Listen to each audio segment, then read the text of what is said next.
Bonjour à tous et bienvenue dans ce nouvel épisode du podcast N'oubliez pas de rêver, le podcast de ceux qui n'ont jamais cessé de rêver et qui veulent transformer leur réalité. Dans ce podcast, ce sont des témoignages inspirants, l'idée de croire en ses rêves et de donner vie à ses projets. Du partage et de l'authenticité, je suis Lucie, l'animatrice de ce podcast. Avant d'accueillir notre invité du jour, je souhaitais informer que cet épisode apporte des thématiques sensibles, donc merci de regarder la description avant de poursuivre l'épisode si nécessaire. Par ailleurs, comme nous allons parler aujourd'hui du deuil, je souhaitais faire un coucou à mes copines Delphine, Carole et Cindy. Je vous embrasse, j'espère que vous passerez par là et que vous écouterez cet épisode. Elles ont toutes les trois perdu quelqu'un de proche récemment. Je fais aussi un petit coucou à mes clients qui traversent parfois le deuil pendant ou avant leur accompagnement. Sans plus attendre, nous accueillons notre invitée qui s'appelle Élodie. Bienvenue Élodie. Bonjour Lucie. Ça va bien, t'es contente d'être là? Bah oui, super contente de te rejoindre sur ce podcast. Ok. Eh ben, tout d'abord, merci de m'accueillir sur ce podcast, Lucie. Donc moi, je m'appelle Élodie, j'ai 33 ans et donc je suis consultante en communication. J'ai créé une entreprise il y a 5 ans maintenant et je reviens tout juste d'une expatriation de 3 ans et demi à Istanbul où je suis devenue digital nomade. Top. La deuxième question que je pose aux invités, c'est le lien qu'on a et comment on s'est rencontrés.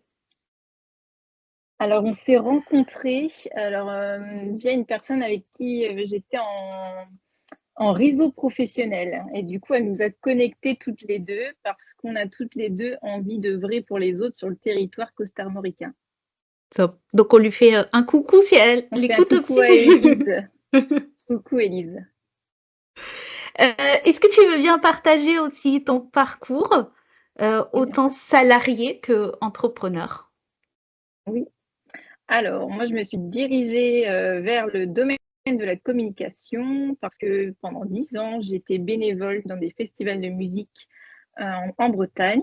Et donc, j'ai eu l'occasion de rencontrer beaucoup de chargés de communication. C'est ce qui m'a donné envie de m'orienter vers ce domaine.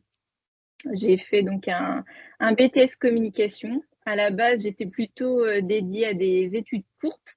Je souhaitais faire un BTS et après une licence en alternance. Donc, après mon BTS, j'ai profité d'une année d'expatriation en Australie où j'étais fille au pair. L'objectif à ce moment-là, c'était de peaufiner mon niveau d'anglais, d'améliorer mon niveau d'anglais et puis de voyager, de découvrir le monde.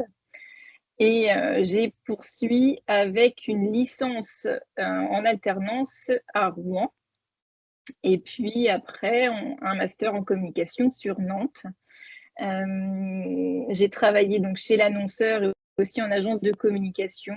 Et puis avec le temps et puis l'expérience, je me suis rendu compte que j'étais plutôt à l'aise en relation clientèle, négociation commerciale et je me suis dit pourquoi pas lancer mon entreprise avec mes valeurs et pouvoir travailler avec qui je souhaite, ce qui est un luxe. Et donc j'ai créé mon entreprise au moment du Covid. Donc au tout début du Covid, première vague de Covid. C'était clairement un moment inédit que tout le monde traversait. Et j'ai toujours eu ce goût du risque, je crois. Ça fait partie de moi, ça, clairement. Et à la base, j'avais cette idée-là de créer mon entreprise en fin 2019. Pourquoi à ce moment-là? Parce que le 24 décembre 2019, je subis un licenciement abusif. Donc, je pars en réveillon de Noël complètement abattue. Et 2 semaines après, avec un petit peu de recul, je me dis que finalement, c'était le plus beau cadeau qu'on ait pu me faire. Parce que je ne méritais pas ça, que je méritais justement autre chose qui m'élève. Et donc, c'était plutôt la création d'une entreprise et l'entrepreneuriat qui me correspondait beaucoup plus. Et à ce moment-là, je suis accompagnée par la BGE, que tu connais aussi. Oui.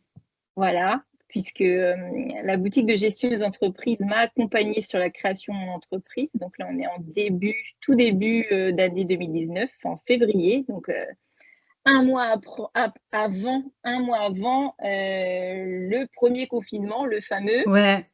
qui nous a tous chamboulés et qui nous a tous remués totalement et en fait, moi, je me dis à ce moment-là: «Tout le monde a besoin de communiquer, c'est le bon moment, j'y vais». Mmh. Je me rends compte qu'en fait, il y a un retard énorme sur le digital. Donc moi, quand j'ai créé mon entreprise, c'était vraiment, sur la communication, mais principalement sur les réseaux sociaux, avec de la formation, du community management, du coaching et je me suis pas dégonflée. Je me suis dit: «En fait, c'est le meilleur moment, tout le monde a besoin il y a beaucoup de structures qui ont besoin, d'être accompagnées à ce moment-là, donc j'y vais». Tu as Donc foncé. j'y vais. J'ai foncé, je me suis écoutée, j'ai pris le risque et puis sans regret, sans regret. Cool. Hem, donc on a préparé pas mal cet épisode. Tu m'as raconté qu'en août 2021, tu étais partie en vacances à Istanbul. Est-ce que Oui. tu veux bien en parler, s'il te plaît? Oui, alors, comme je l'ai dit auparavant dans la description, dans ma présentation, j'ai travaillé 10 ans, pour le lien avec Istanbul, j'ai travaillé 10 ans dans, des festivals de musique et j'ai rencontré du coup, pas mal de monde dans ce domaine et j'ai créé des liens notamment avec une amie, portugaise qui est partie vivre, à Istanbul et donc heu et donc la vie a fait qu'on s'est retrouvés à Istanbul, ville que je ne connaissais pas. À ce moment-là, donc moi je suis en couple depuis, 5 ans, presque 6 ans et ça n'allait pas dans mon couple. J'avais besoin de prendre un peu d'air et de prendre un temps pour moi, en tout cas à ce moment-là et donc je pars à Istanbul pour, voir mon amie, et j'ai un véritable coup de cœur pour l'hospitalité, à la turque, et donc je décide d'annuler, mon billet retour. Donc chose que je n'ai jamais fait auparavant. Moi qui ai beaucoup voyagé, là c'était vraiment de l'inédit aussi. Comme le covid, on est toujours sur de l'inédit. J'annule mon billet retour, je reste une semaine, de plus. Donc c'est comme si, Istanbul et moi, on s'était un peu choisis, et comme si tout me retenait finalement à rester dans cette ville. Ce voyage me fait du bien et me permet de réfléchir à ce qui serait bon pour moi et donc 2 semaines après, je rentre en France. Je fais le choix d'arrêter ma relation de couple, bien qu'il y avait beaucoup d'amour, il y avait aussi beaucoup de souffrance et un mal-être de son côté. Et donc moi, je souhaite à ce moment-là arrêter, ma relation. Heu, Malheureusement, 1 mois, et demi, après, il s'est suicidé et donc ça a été, une expérience, terrible, qui est venue remettre en question beaucoup de choses, enfin, des questions existentielles, en fait, hein, à ce moment-là et c'est une souffrance, que je ne souhaite à personne. Hem Donc c'est une expérience qui a été déchirante et qui est venue chambouler à la fois, le perso et aussi bien le professionnel, en fait, hein. Il y a pas de barrière quand on traverse ce type d'événement dans la vie. Hem Et donc à ce moment-là, je me dis, qu'est-ce que j'essayais de faire du mieux que je pouvais, en tout cas, pour accompagner, les proches, avec mon cœur et tout l'amour, que j'avais. Et puis après donc, après quelques jours, je décide donc de prendre soin de moi en allant du coup en mettant de la distance pour pouvoir me reconstruire. Et où est-ce que je repars? Donc c'est Istanbul.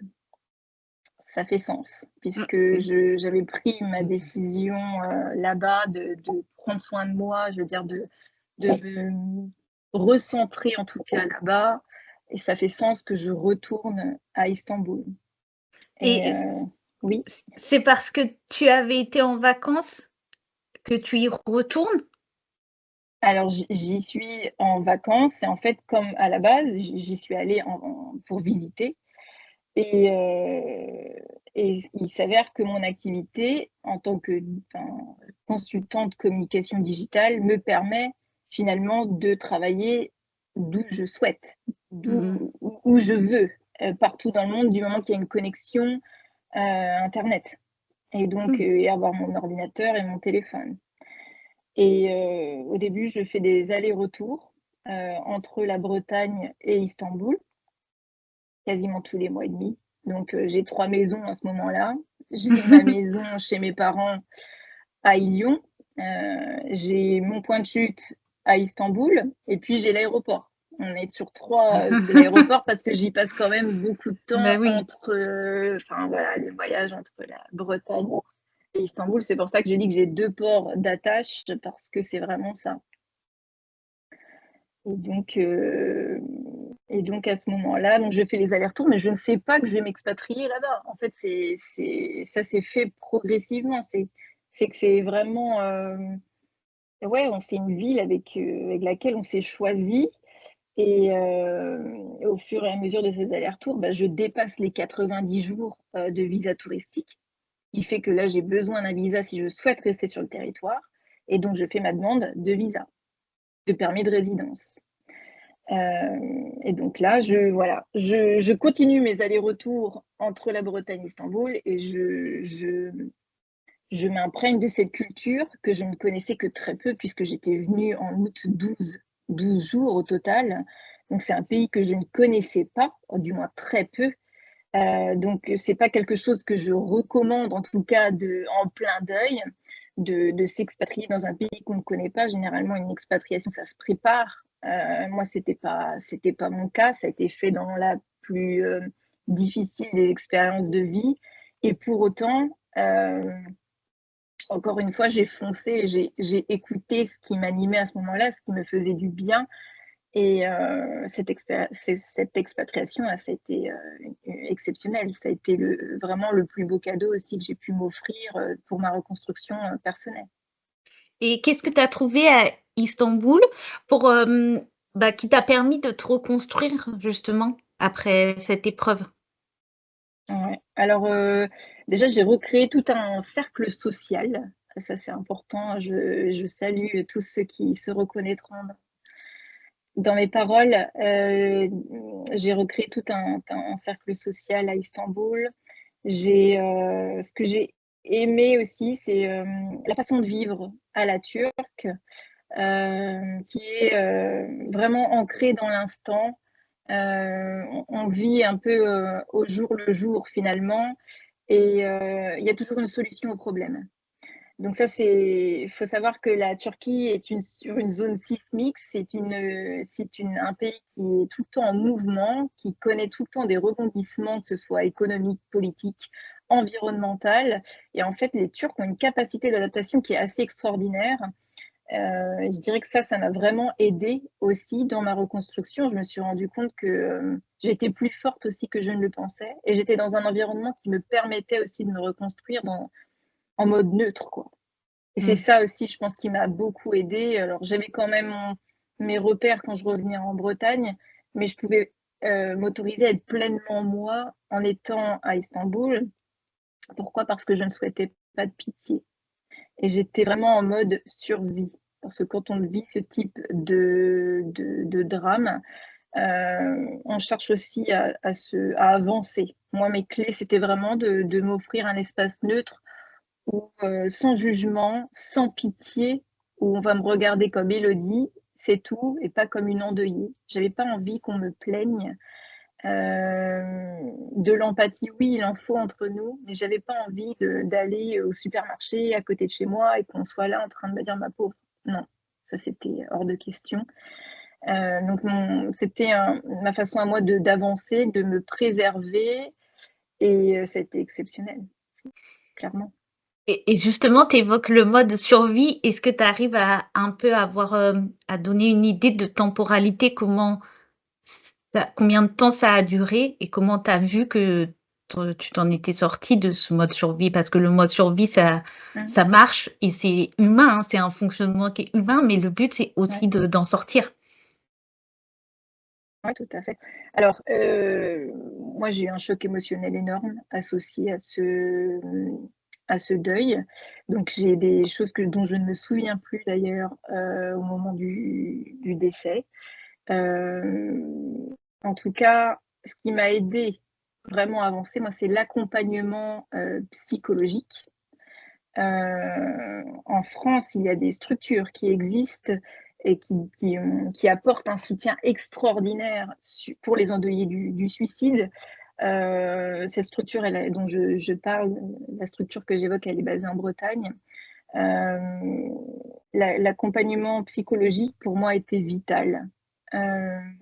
D'ailleurs, j'ai fait le choix d'être très vite accompagnée. J'ai toujours travaillé sur moi au niveau psychothérapie, plus de 10 ans, il y a plus de 10 ans, donc je me connais plutôt bien.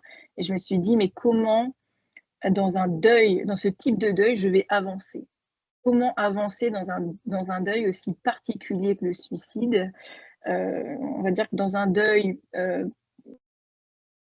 on va dire plus classique, de mort naturelle ou autrement par accident de la route, parce que j'ai connu 15 deuils. C'est pas le premier deuil que je connais, celui du suicide. J'ai connu d'autres types de deuil, mais celui du suicide est vraiment très particulier. Dans un deuil, dans tout type de deuil, finalement, on va chercher du sens. On recherche du sens, «Oh ben, j'aurais pu faire ça» ou «On aurait pu dire ça».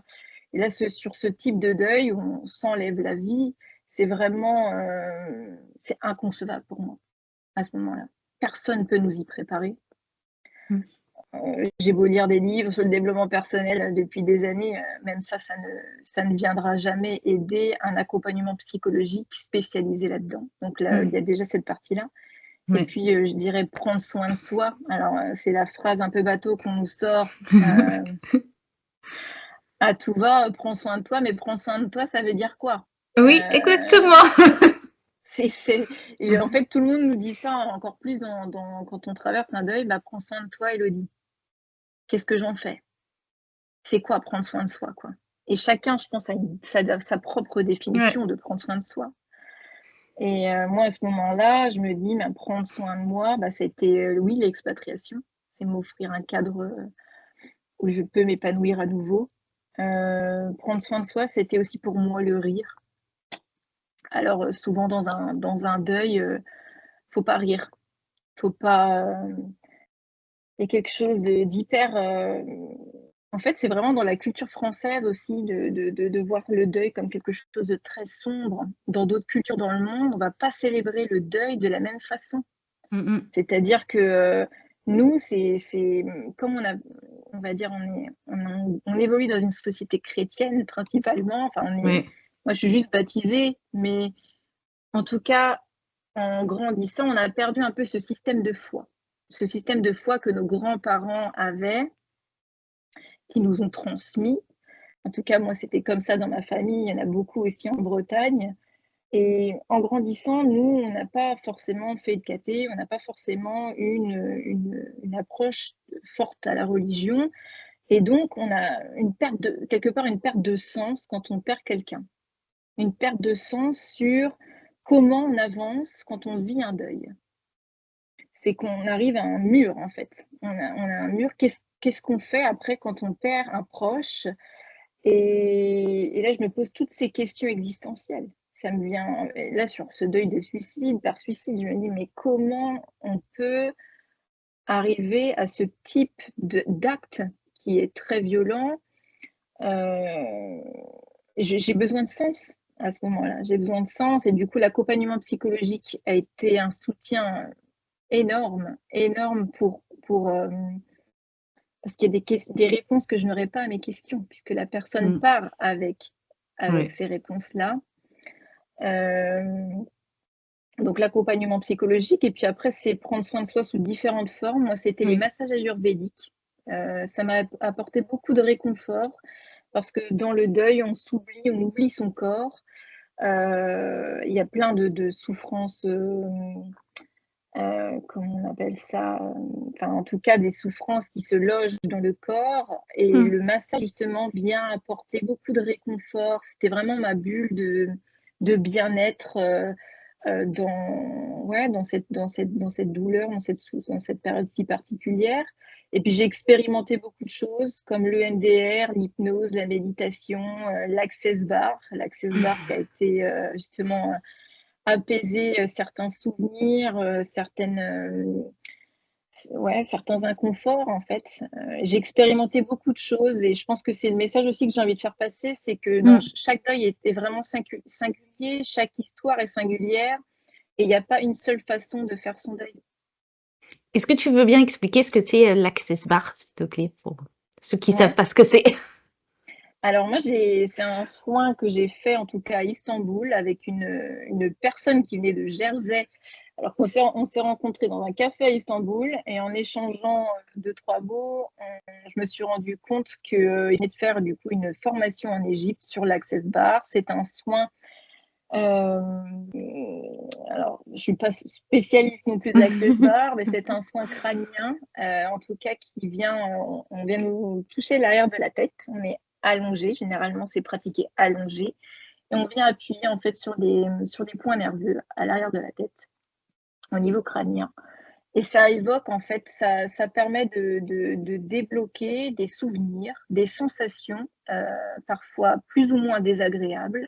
Et quand on a ces souvenirs, ces visions, le praticien, alors on le dit au praticien, on dit ce qu'on voit ou ce qu'on ressent, et le praticien peut nous demander de les annuler, de les effacer de notre mémoire. Alors c'est vraiment OK. particulier, on y croit pas. Moi, en tout cas, je souhaitais apaiser mon mal-être et j'expérimente beaucoup de choses pour aller mieux et ça a été vraiment révélateur. Ces sensations d'inconfort ont été, atténuées et même, oubliées, je dirais. Par la suite, je me suis rendu compte, bah, tiens, c'est vrai que je ne ressens plus ces choses. Donc je peux que le recommander. Et dans tout ce que tu as mis en place, est-ce qu'il y a d'autres choses dont tu as pas parlé que tu aimerais évoquer? Qu'est-ce que j'aimerais évoquer autrement? Bah, déjà, l'accompagnement psychologique est, ouais, vital, je dirais, hein, vital sur ce type de deuil et autrement, l'ASMR, à ma grande surprise, D'accord, tu es l'ASMR. adepte ASMR, d'accord. Alors il y a qu'un seul, profil que je suis sur l'ASMR. Alors Mmh. j'étais pas, très familière avec l'ASMR avant et en fait, c'est vraiment, au moment du coucher, que j'ai commencé à écouter des séances d'ASMR et c'est venu me réconforter. C'est venu me réconforter, m'apaiser et pour un sommeil plus réparateur, en tout cas. Et je crois qu'on avait parlé aussi luminothérapie? Ah oui, oui, la luminothérapie. Alors à Istanbul, j'avais beaucoup de chance parce qu'il y avait beaucoup de lumière, mais l'hiver, je venais, compléter du coup le manque de lumière par, la luminothérapie, donc avec une petite lampe, tous les matins, à peu près 30 minutes, pour venir m'apaiser aussi, m'apporter ma dose d'énergie journalière. Et du coup, est-ce que tu veux bien revenir sur ton lien avec Istanbul et en quoi ça t'a aidé pour te reconstruire? Qu'est-ce que tu as mis en place? Est-ce que ça t'a fait vraiment une bouffée d'air dont tu avais besoin? Est-ce que le fait que tu connaisses pas grand monde, bah, ça t'a aussi aidé, par exemple? Oui, bah, alors, le lien avec Istanbul, donc c'est, à la base, c'est ma copine, Andrea qui est Ouais. partie vivre, qui est portugaise et qui est partie vivre et monter une pâtisserie de pastel de nata à Mmh. Istanbul. D'ailleurs, je l'ai aussi accompagnée sur ce projet. Hem, Ce qui est venu m'aider principalement, bah, c'est ça, c'est la façon de vivre, à la turque. Bien que ce soit un pays, compliqué, j'ai l'impression que justement le fait d'avoir ces facteurs assez particuliers de la Turquie, c'est venu, m'aider à me renforcer et j'ai envie de parler aussi de spiritualité. C'est que, la religion, musulmane est très très présente, en Turquie. Moi, ce que je faisais, c'est que j'allais méditer, dans les mosquées. C'est que la OK. méditation, la spiritualité m'a aidée énormément aussi à avancer et puis, bah, les lectures toujours, l'accompagnement distanciel, psychologique, recréer un lien social. Donc j'ai un groupe d'amis, on est toutes d'une nationalité différente. Elles m'ont apporté un soutien, énorme dans ma reconstruction. Je ne serai jamais assez reconnaissante de tout ce qu'on a pu vivre ensemble Et puis autrement, je dirais aussi, couper des liens, quand c'est nécessaire, puisque c'est aussi dans ces moments-là qu'on se rend compte, qui sont les personnes présentes. Et puis parfois aussi pour se protéger, il est nécessaire de couper certaines relations. Et aujourd'hui, ça serait quoi ta vision de la vie avec tout ce que tu as vécu? Quel regard, tu portes dessus? Quel regard je porte sur la vie aujourd'hui? Hem, Déjà, c'est un point important, je n'ai pas peur de la mort. Beaucoup de gens ont cette phobie de la mort. Je pense qu'il faut, j'essaye d'élever les consciences par rapport à ça, c'est que nous ne sommes pas immortels et c'est vraiment quand on vit des épisodes comme ça de vie aussi délicats et fragiles qu'on se rend compte à quel point, on ne peut pas contrôler la suite. On vit aussi dans une société, toujours sous contrôle et sous la performance en continu, mais on ne sait pas de quoi demain sera fait. Donc, je pense que j'ai appris déjà à avoir une autre vision de la mort, c'est-à-dire que nous ne sommes pas immortels et on vit comme si on était immortels et je pense que moi j'ai cette, vision de la vie où j'ai envie de profiter pleinement de chaque instant parce que je sais que le temps est compté et donc il y a ça et puis j'ai appris aussi à me protéger de certaines connexions, relations. Ça m'a fait prendre conscience de, ouais, ces questions existentielles et de bien-être. Comment mieux vivre, en fait? Et je pense que je vis plus dans l'instant et je Ouais. vis pleinement, du coup. Je vis peut-être tout plus fort parce que j'étais déjà de nature comme ça, mais j'accorde beaucoup plus de temps aux choses simples, moins superficielles, aux connexions vraies, hem et puis, ouais, à prendre soin de moi aussi, la méditation fait toujours partie de mon quotidien, donc la méditation, puis j'en ai pas parlé, mais il y a le sport aussi. Le sport m'aide beaucoup et tout ce qui est lié à la respiration, en tout cas les exercices de respiration, ça j'en fais énormément. Dès que j'ai un moment où je sens que j'ai eu petite montée de pression là, hop, on se recentre, ma grande. Je recanalise, je recanalise, je me recentre pour pouvoir, et en vrai, une petite séance de méditation ou de cohérence cardiaque, ça peut tout changer, quoi. Sur les 4 heures qui viennent, c'est vraiment des exercices simples et je pense qu'aujourd'hui on a besoin de revenir aussi à des choses plus traditionnelles, parce ce qu'on constate en tout cas, c'est qu'il y a une perte de sens et les gens ont besoin de ils savent plus, vers quel repère ils savent plus à quoi se raccrocher. Aujourd'hui, on vit vraiment dans un monde très particulier où il y a c'est très anxiogène. Tous les jours, on sait pas à quelle sauce on va être mangé au niveau, politique, c'est économique, c'est très, très particulier. Donc, plus que tout, moi, en tout cas, c'est ça, c'est apprendre à se recentrer et aussi à recréer du lien avec les autres pour s'épanouir. J'ai une copine, j'espère qu'elle passera par là, qui dit, «Parler de la mort, ça fait pas mourir». Qu'est-ce que tu en penses toi? Est-ce que tu trouves qu'il y a un tabou autour de ce sujet? Est-ce que ça manque pour toi la libération de la parole, justement? Voilà. Oui, Quel regard complètement. tu portes, là-dessus? Bah, complètement parce Mmh. que je me rends compte que oui, alors ça reste encore une phobie chez certains, ça ne devrait pas l'être. Parce que je pense qu'on vivrait beaucoup mieux si on se rendait compte qu'on était mortel. C'est vraiment, heu, c'est vraiment le message que je souhaite passer et puis en fait, je moi je pense que ma vision de la mort a changé quand ma grand-mère est décédée, elle est partie en douceur dans son sommeil. Et en fait, j'ai eu une autre approche, ça c'était un deuil avant que mon copain décède. J'ai eu une autre approche et j'ai vraiment pris soin de ma grand-mère et j'avais besoin ouais, d'être là, de l'accompagner jusqu'au bout et en fait, c'était tellement en douceur que ça m'a changée complètement, je pense. J'ai vu beaucoup de alors, j'ai 33 ans, mais j'ai vu, beaucoup de défunts. Moi, j'ai besoin, en tout cas, de voir et de toucher les mains de la personne et d'être là jusqu'à ces derniers moments, ensemble, en tout cas. Et je pense qu'il faut pas en faire une phobie. Faut pas en faire une phobie. Je pense qu'on vivrait complètement différemment si on se rendait compte de à quel point la vie est belle et précieuse et que chaque moment compte, en fait. Et quels seraient tes conseils pour quelqu'un qui traverse un deuil? Je demande toujours 3 conseils à mes invités, donc si tu as 3 conseils à partager.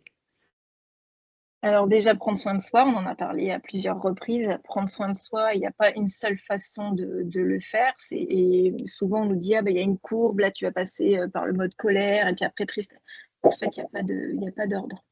S'il n'y a pas d'ordre, alors oui, on peut avoir de la colère, on peut avoir de la tristesse, mais il n'y a pas d'ordre sur les émotions qu'on peut avoir. Et moi, je me disais, combien de temps ça va prendre dans mon deuil? Combien de temps? Mais en fait, on n'en sait rien. Il y a Non. pas de Il y en a qui mettent, des années à s'en remettre, moi forcément c'est un marqueur dans ma vie, hem, ce sera toujours en moi et ce sera Mmh. toujours en moi, mais par contre j'apprends à vivre avec et il y a quelque chose aussi d'important, c'est que la mémoire est sélective et donc avec le temps, tout le monde me dit: «Ah bah, avec le temps ça ira» et c'est vrai, c'est qu'au début on se rend pas compte de ça, parce qu'on est dedans, on a besoin de recul, on a besoin de Oui. le temps, avec le temps, la mémoire est sélective et ne va pas garder toutes ces informations qu'on a au début. Et en fait, on s'apaise. Le temps apaise les choses. Donc déjà, j'ai ça, je peux transmettre.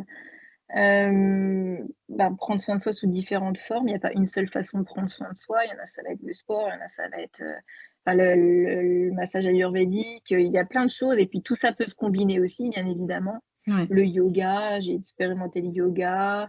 Et et je parlais du rire aussi, c'est que je me suis retrouvée aussi en coloc avec une comédienne. J'ai eu l'opportunité aussi de tourner dans une série turque humoristique et le rire aussi m'a aidée à avancer. C'est que de toute façon, la vie continue.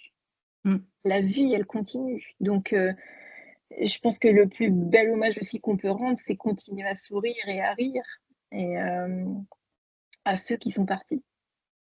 Et autrement, on en a aussi parlé, mais c'est couper Ouais. aussi, voilà, des relations si nécessaire. Parce qu'on se rend compte aussi, hein, qu'on évolue quand on vit ce type d'événement et parfois il est nécessaire de couper et de rencontrer de nouvelles personnes pour avancer. Et je voudrais qu'on juste on revienne sur cette notion de sens, parce que tu en as beaucoup parlé. Hem, voilà, en quoi Istanbul t'a aidé à retrouver du sens peut-être dans ta vie? Istanbul m'a apporté une grande clarté d'esprit. Hem, alors j'ai passé aussi beaucoup de temps seule et je pense que j'avais besoin de ça. Mmh. Le fait de passer du temps seul, bah, forcément, on réfléchit à plein de choses. J'ai écrit, et d'ailleurs, j'écris un livre, sur ma reconstruction et j'ai énormément de notes. J'écrivais beaucoup, en tout cas, en là-bas. C'est une ville qui est remplie d'énergie. Il y a tout le temps de l'énergie et je disais tout à l'heure, c'est que c'est une ville qui bouge tout le temps de manière sismique, sous plein d'angles différents. Et moi, ce qui m'a nourri, en tout cas à Istanbul, c'est les connexions, c'est la culture, enfin vraiment l'hospitalité des gens, c'est incroyable. Je pense que j'aurais pas pu avancer aussi facilement en étant restée ici. C'est que les gens sont vraiment, accueillants, souriants, ils relativisent toujours sur la vie. Moi, ça m'a donné du sens, en fait, ça. Ça a apporté du Voilà. sens en moi. Il est là le sens. Et ben Et voilà. puis, ouais, puis plus dans l'instant présent, c'est ça que ça m'a apporté.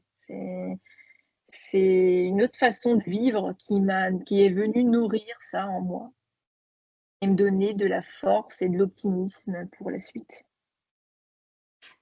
Il y a une question qui me vient, là comme ça. C'est, tu sais, on dit qu'on a toujours, entre guillemets, «toujours le choix». Alors tout le monde n'est pas d'accord, avec ça, mais tu vois, tu aurais pu faire le choix de te laisser tomber et voilà, ne pas avancer et cetera. et tu as fait plutôt le choix de te prendre en main, de justement cette envie d'avancer, de trouver du sens, et cetera. Est-ce que tu arrives à identifier qu'est-ce qui t'a poussé à faire ce choix? En tout cas, est-ce qu'il y a eu un déclic de te dire, «Bah, voilà, faut que j'avance»? Alors déjà, une chose importante, c'est que j'ai toujours fait les choses avec mon cœur et même dans ce moment de deuil, j'ai fait ce que j'ai pu aussi pour réconforter parce que ça fait partie de moi et je pense que j'ai fait passer beaucoup de personnes aussi avant moi dans ce deuil-là. Hem, est-ce que tu peux juste reposer la question?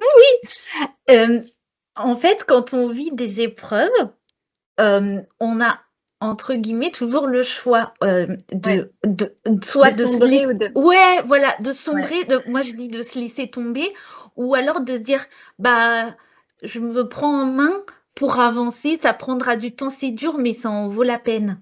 Mmh.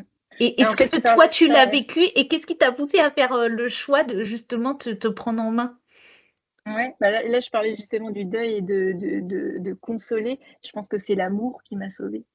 OK. L'amour et puis, l'amour des autres et puis, ouais, la foi. J'ai toujours eu la foi et la foi en plus de manière spirituelle. Moi, je suis juste baptisée, donc je suis pas une religion en particulier d'ailleurs. Je m'inspire de plusieurs religions pour me guider et je pense que ça m'a aidée à ne rien lâcher et puis j'ai aussi accepté et accueilli mes émotions. C'est que j'avais pas le choix. Bah si, j'avais le choix. J'avais le choix, mais j'ai en tout cas, j'ai accepté mes émotions pour aller de l'avant parce que moi, c'est la lumière qui m'attire. Je suis toujours attirée par la lumière, je suis assez optimiste, je relativise beaucoup. Je vais avoir des moments où je peux être très down, Bien sûr, et là, mais ça c'est en l'occurrence, j'étais au plus bas dans cette expérience-là et suite à cette expérience, j'ai fait de la dépression, j'ai été, suivie de manière, médicamenteuse et j'ai pas honte de le dire. C'est que quand on traverse des épisodes de vie comme ça, parfois il est nécessaire d'être accompagné aussi, sous, un plan, médicamenteux et il y a pas de gêne là-dessus. Ça m'a aidée à surmonter l'épreuve mmh mh. et ouais, je pense que c'est enfin la foi, l'amour, qui m'ont sauvée, là-dedans. Et ton entreprise, comment tu as géré à ce moment-là? Ouais, alors pour mon entreprise, du coup, je faisais des allers-retours, tous les 2 mois, tous les 2 à 3 mois, parce que je voulais garder la proximité avec mes clients. Voilà, j'exerçais à Istanbul dans des espaces de coworking. D'ailleurs, j'ai eu aussi l'opportunité 8 mois après mon expatriation, j'ai été contactée par M6 pour un reportage sur les Français expatriés, à Istanbul et j'ai eu l'occasion de participer au grand angle d'M6 voilà, sur les Français expatriés à Istanbul. Ça a été une expérience, incroyable. Hem, on me suit de chez moi jusqu'à mon espace de coworking d'ailleurs. Donc je Top. travaille en espace de coworking, dans des cafés, avec des amis français qui travaillaient aussi dans des cafés. Voilà, à ce moment-là, en fait, mon opportunité et mon entreprise m'a vraiment permis de continuer, comme j'étais dans le digital, de continuer à exercer, mais en distanciel. Et donc, là aussi, j'ai eu de la chance parce que j'ai des clients exceptionnels qui sont restés avec moi. Il y en a d'autres aussi qui sont partis et ce que je comprends aussi parce que, voilà, je traversais vraiment quelque chose de particulier. Et puis il y a d'autres créations professionnelles qui se sont faites aussi entre-temps. Donc voilà, j'ai continué à exercer en distanciel en tant que digital nomade du jour au lendemain. Mais c'est voilà, ça peut se faire aussi comme ça. Où est-ce qu'on peut te suivre? Et est-ce que justement ce reportage d'M6, il est toujours dispo? Est-ce qu'on peut le voir? Je Est-ce que pense qu'on peut le voilà, retrouver. si on peut le retrouver, j'essaierai de mettre, le lien dans la description et sinon, bah, voilà, si on peut te suivre sur les réseaux sociaux? Oui, alors du coup, mon compte professionnel, En tant que consultante com, c'est Elodie Hérault, social media. Et autrement, j'ai un compte perso aussi où je donne des conseils sur mieux vivre, sur le mieux vivre, sur le deuil aussi. Donc, c'est Brézélo. Top. Je mettrai les liens dans la description de l'épisode. On va bientôt arriver à la conclusion. Donc, les consignes pour la conclusion, c'est l'invité qui conclut, avec pour seule mission de terminer par le titre du podcast, N'oubliez pas de rêver. Oui. Moi, ce que je veux dire et ce que j'ai déjà dit à plusieurs reprises, c'est vraiment de ne pas perdre espoir. Quoi que vous traversiez dans la vie, il y a toujours une façon de les surmonter et de ne pas hésiter en tout cas à être accompagné, à être soutenu dans les épreuves que vous traversez dans la vie et vous allez y arriver. Et je vous envoie plein d'amour et plein d'espoir pour la suite et surtout n'oubliez pas de rêver. Top. Merci beaucoup, Elodie. Merci à toi, Lucie. À bientôt. À bientôt. Et à bientôt pour un prochain épisode.